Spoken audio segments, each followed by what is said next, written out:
And welcome back to the Conscious Consultant Hour, Awakening Humanity. We're talking with Joseph Ranseth. Joe, you're an author. What's the name of your book? I don't even have the name of your book here. Well, I've written called the Purpose Driven Manifesto, and people can actually get a free copy of that on my website if they like, and it's also included in a print version on Amazon. But I'm happy to give it away for free on my website to anyone who's interested. Oh, wonderful, wonderful. Okay, good. Well, we'll mention that again towards the end of the show.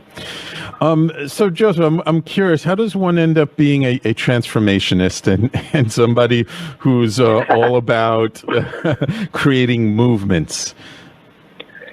Well, I really love what you said earlier about, in those quotes about, the distinction and synonymity of the inner and outer world. And a lot of times we talk about, starting movements, and people interpret that in different ways. They want to sell a whole lot more of what they have, or they want to create this social movement. And that really aligns, with an outer result. But the way that we get there, to a lot of people's dismay, is not just on doing a bunch of outer mechanics. It really goes into doing the inner work. And so this concept of transformation, obviously, is something that we all need to undergo. But back in the, I think it was 15th or 16th century, there was a scientific theory suggested called transformationism, which, it was kind of a blend of the theory of evolution and spirituality. But basically what it said is that every organism, grows and evolves because of this push from something higher, from the divine. And that's where evolution comes from, is divine push from above. And while that may have not been a fully valid scientific theory, I believe that that's something that we can all relate to, that there is something within us that's speaking to us, that's calling us to a more full expression of who we are as individuals and as our divine nature. And when we go through those challenges, when we go through those successes, all of those things that we see in life, that stir an emotion from us, are calling us to a higher level of transformation, to purify us, and to help us go through that process. And so, you mentioned, the great movements and the leaders who started those movements. As I studied them, there's an outward blueprint that all of us can follow and we can look at. But that outward blueprint does not work to the same degree without the inner transformation. And to me, that was what really, captured my interest, was, okay, we can see the outward signs of how Gandhi did it or how Martin Luther King did it. Right. But what was it about Gandhi? What was it about Dr. King? What was it about the other transformational leaders that allowed them to have the impact and result that they had? Because so many other people have tried doing similar things, but there was something about that inner transformation work that they did that gave them a power to create the result. And to me, that's where, I think we're all called to, and that's, part of my service is trying to share some of those principles with folks. So for yourself, when you sort of began this path of your own transformation, what were some of the, I don't want to call them roadblocks, but what were some of the stepping stones that were a little bit difficult for you to sort of climb over, or what were some of the key things that you found you needed to transform in order for you to have the impact that you wanted to have? Yeah, that's a great question, and I think I'll give you two answers to that. One, a little more superficial than the other, is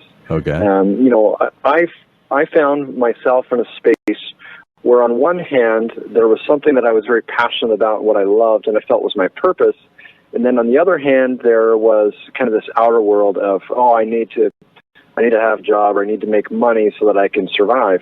I felt that, passion and purpose and then profit, on the other hand, were at odds with each other. I got into internet marketing in the late 90s, and then I was also an ordained minister. And what I did is I flip-flopped back and forth between kind of this spiritual seeker, this spiritual pursuit, and then financial pursuit. And it was very tiring. It was exhausting, kind of bouncing back and forth like a game of ping pong between those. When I was working, but my heart really longed to serve.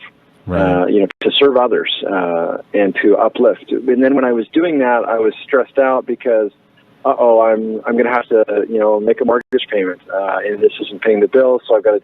And it was some advice from one of my earliest mentors that really helped me to transform that. And this gentleman, his name was Dr. Stephen Covey, which many will recognize as the author of Seven Habits of Highly Effective People. Yes. And he said something that really transformed not only my perspective about myself, but my career and my purpose. He said, Joseph, if you want to be successful, you need to learn how to integrate the spiritual with the secular. And it was music to my ears when he said that. I didn't fully comprehend the how. I didn't really get all of the what behind that, but I knew that I had been, creating this dichotomy between two things, and he really just kind of bridged the gap and said, they don't have to be separate. And it was very pragmatic advice, but it had profound implications because I started realizing, as you were alluding to earlier, that we are not separate. We're not separate from that which we desire. We're not separate from that which we despise. That everything is connected, and any separation that we create is illusion. It's just a story that we tell ourselves in our mind, and that started breaking down, some walls for me, and helped me to cast off some of those stories that I was telling myself that were keeping me separate. Not just from what I was seeking, but also from those around me that I was trying to serve. I thought there was a great distinction, and so that was one. And I guess the other, diving a little more personal, just having a number of traumatic experiences.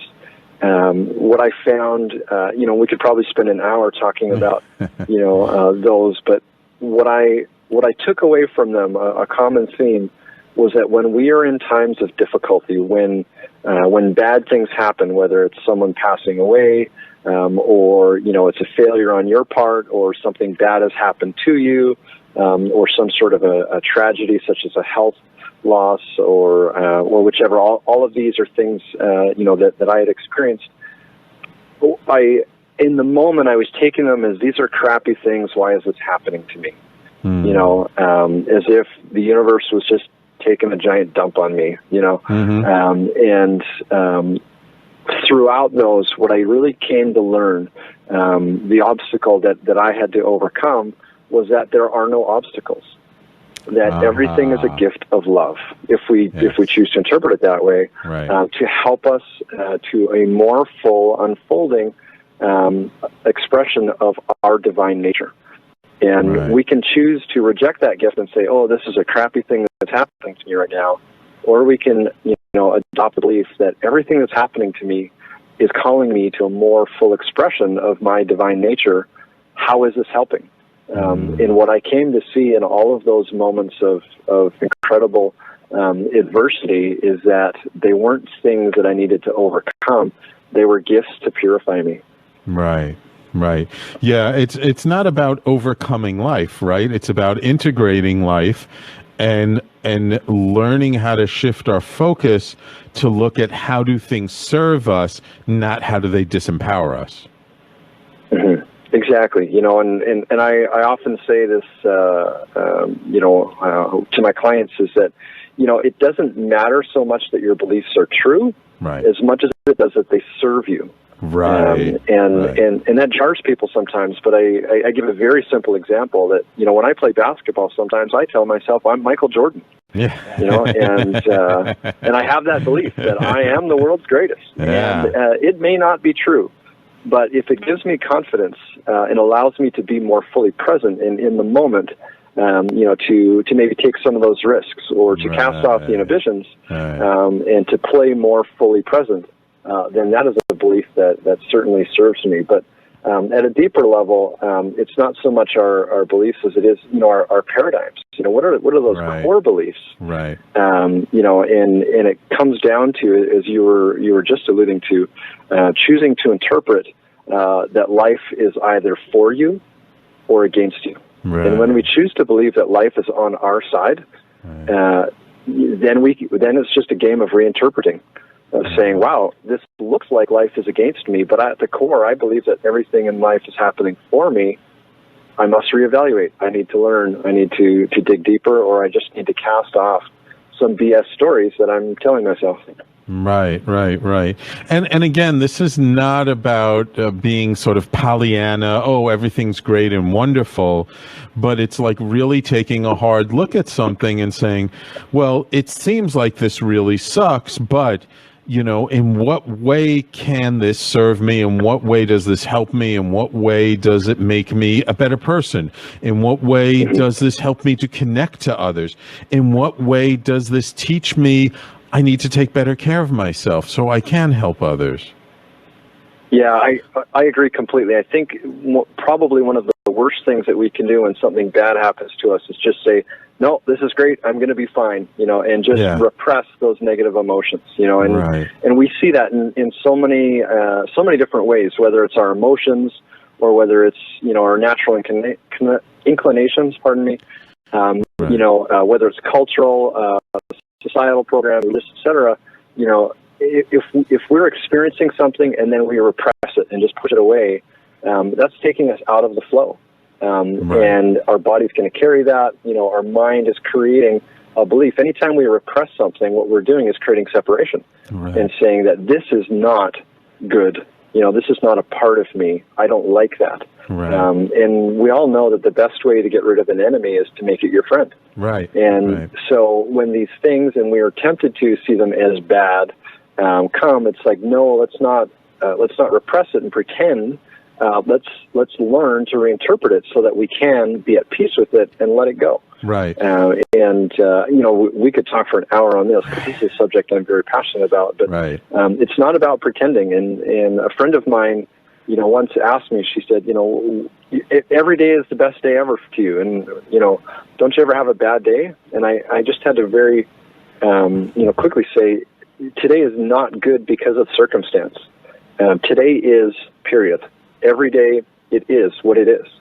And then it's up to me to choose how to interpret it in my favor or against me. So at the core is life for me or is life against me? Right. And I just real quickly before we go to break, I just want to say one thing, and that is that, we have a tendency to think that certain emotions are good or bad, but actually they're not. We just need to take the judgment away from it. And if you happen to feel depressed, if you happen to feel sad, if you happen to feel, that's fine. You just feel it.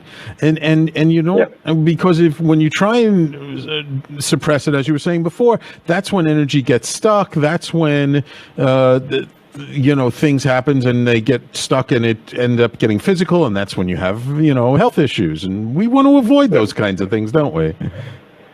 And that is the myth of the Garden of Eden. To throw in a religious concept there, but when you look at it, the fall was something that was introduced when the knowledge or the thought of good and evil was created. Prior to that, there was only unity. Everything was one, and then all of a sudden, now we have this concept of, oh, this is good, this is bad.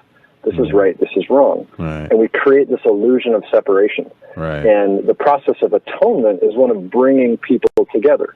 And so this is not religious, but from a conceptual perspective, we all go through this. We have illusion that separates us. And the process of reconciliation is us feeling at one with ourselves, feeling at one with the universe. And that also includes the people that irritate us, or the situations in life that we're tempted to think suck. It's being at one with those, so that there isn't that packed up emotion, but that there's peace and acceptance and love. Wonderful. Okay, time for us to take a break. So please hold on. We've got more coming up with Joseph Ranseth, and we're going to talk more about how do we take all this fluffy, energetic stuff and make it real practical. All right? So everybody, please stay tuned. We'll be back in just a moment.